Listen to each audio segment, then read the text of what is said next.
नमस्कार मित्रांनो, स्वागत आहे आपल्या आमच्या युट्यूब चॅनल महाजॉबमध्ये।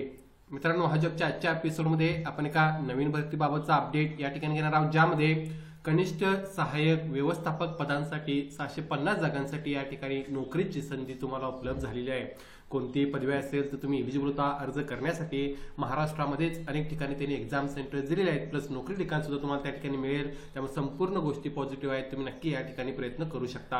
आज आपण डिटेलमध्ये या भरतीबाबतचा अपडेट या ठिकाणी घेणार आहोत। त्याबद्दल मित्रांनो, मेक शुअर महाजॉब चॅनल नवीन असाल चॅनल नक्की सबस्क्राईब करा। जॉब रिलेटेड डेली अपडेट देण्याचा प्रयत्न मी या ठिकाणी करत असतो। बघा मित्रांनो, जाहिरात जी आहे ती या ठिकाणी प्रसिद्ध करण्यात आलेली आहे। IDBI बँकेमार्फत यांच्यामार्फत ही रिक्रुटमेंट या ठिकाणी होत आहे। तर एक गोष्ट लक्षात घेणे महत्त्वाचं आहे मित्रांनो, की यासाठी एक्झाम सेंटर्स त्यांनी महाराष्ट्रामध्ये दिलेले आहेत, प्लस संपूर्ण प्रोसेस कशा प्रकारे पाहणे महत्त्वाचं आहे। त्यानंतर तुम्ही या ठिकाणी अप्लाय करायचं आहे की नाही त्याबाबत माहिती घेऊ शकता। सगळ्यात अगोदर तर आपल्याला माहिती आहे की junior assistant manager grade O या पदासाठी रिक्रुटमेंट होत आहे, ज्यामध्ये ऑल ओव्हर इंडिया जर बघितलं तर 650 जागा या ठिकाणी भरल्या जात आहेत, ज्याचा कॅटेगरी वाईज विश्लेषण तुम्हाला या ठिकाणी राईट साईडला पाहता येईल। त्यामध्ये तुम्ही बघू शकता ओपनसाठी 260 जागा आहेत, SCच्या 100, STच्या 54, EWच्या 65 जागा आहेत, OBCच्या 171। या व्यतिरिक्त हँडिकॅपसाठी सुद्धा जागा रिझर्व आहेत। सो या बेसिसवर तुमच्या कॅटेगरीला असलेल्या जागा पाहून तुम्ही अर्ज करू शकता। यामध्ये एसेन्शियल क्वालिफिकेशन बघा, graduation any discipline from recognised university, minimum 20 ते 25 वर्ष लिमिट हे ओपनसाठी राहणार आहे, जे कॅल्क्युलेट करायचं आहे 1/3/2025 ला। डेट ऑफ ऑनलाईन टेस्ट ही एप्रिल 6, 2025 ला होईल असं त्यांनी या ठिकाणी सांगितलं आहे। डिटेलमध्ये माहिती घेऊया आता आपण। यापुढे तुम्ही वॅकन्सीची माहिती मी ऑलरेडी सांगितली आहे। त्यानंतर तुम्ही क्वालिफिकेशन जर बघितला तर candidate should be graduate from any discipline, कोणत्या विषयामध्ये जर तुम्ही पदवीधर असाल तर तुम्ही अप्लाय करू शकता।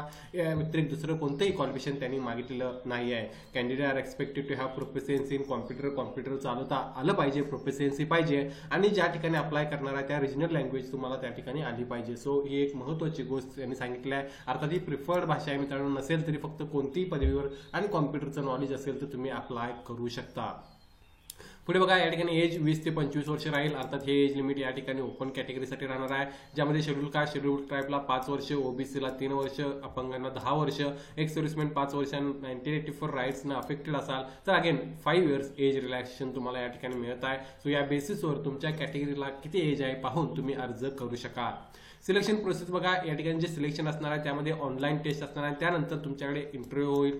यामध्ये ऑनलाईन टेस्टमध्ये logical reasoning, data interpretation, English language, quantitative aptitude आणि जनरल इकॉनॉमी, बँकिंग अवेअरनेस याबाबतचे क्वेश्चन्स तुम्हाला विचारले जाणार आहेत। ऑनलाईन टेस्टमध्ये तुम्हाला या ठिकाणी मित्रांनो रॉंग किंवा निगेटिव्ह मार्किंग सुद्धा तुम्हाला पाहायला मिळत आहे, ज्यामध्ये 0.25 मार्क्स हे डिडक्ट केले जातील प्रत्येक रॉंग क्वेश्चनसाठी किंवा आन्सरसाठी। सो या बेसिसवर तुम्हाला त्या ठिकाणी प्रिपरेशन करायचं, जे काय बँकिंगचा सिलेबस आहे तोच तुम्हाला या ठिकाणी पाहायला मिळत आहे।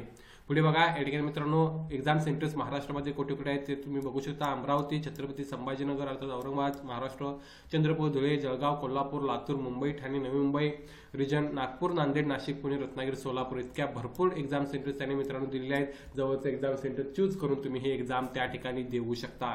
त्यानंतर बघा, यासाठी प्रोग्राम फीज, अर्थात तुमचं सिलेक्शन एक्झाम झाल्यानंतर प्लस इंटरव्ह्यू नंतर डायरेक्ट मित्रांनो होणार नाही आहे, त्यामुळे तुम्हाला 1 वर्षाचा जो एक्झाम असणार आहे किंवा प्रोग्राम असणार आहे तो तुम्हाला कंप्लीट करायचा आहे, ज्यामध्ये तुम्हाला 1 इयर डिप्लोमा तुमचा त्या ठिकाणी केला जाणार आहे, ज्यासाठी प्रोग्राम फी 3 लाख रुपये राहणार आहे। या व्यतिरिक्त तुम्हाला जे असणार आहे मित्रांनो आणखीन एक महत्त्वाची गोष्ट म्हणजे as per current banking guidelines जे काय असणार आहे मित्रांनो, तुमची ज्यावेळी सर्व्हिस होईल बँकेमध्ये, the course fee shall be reimburse as a deferred payment of 5 annual instalment starting after completion of 3 years of service. थोडक्यात 3 वर्ष बँकेमध्ये तुम्ही काम केल्यानंतर डिप्लोमा कंप्लीट करायचा आहे सिलेक्शन झाल्यानंतर, आणि त्यानंतर 3 वर्षामध्ये तुमची जर बँकेची सर्व्हिस कंप्लीट केली 3 वर्ष, त्यानंतर तुम्हाला डिफर्ड जे पेमेंट असणार आहे ते 5 इन्स्टॉलमेंट्समध्ये जे काय असणार आहे अमाऊंट ती तुम्हाला त्या ठिकाणी परत केली जाणार आहे। सो या गोष्टी सुद्धा पॉझिटिव्ह आहेत। त्या बेसिसवर तुम्ही या ठिकाणी बघू शकता आणि डिसिजन घेऊ शकता अप्लाय करायचं आहे की ते नाही ते।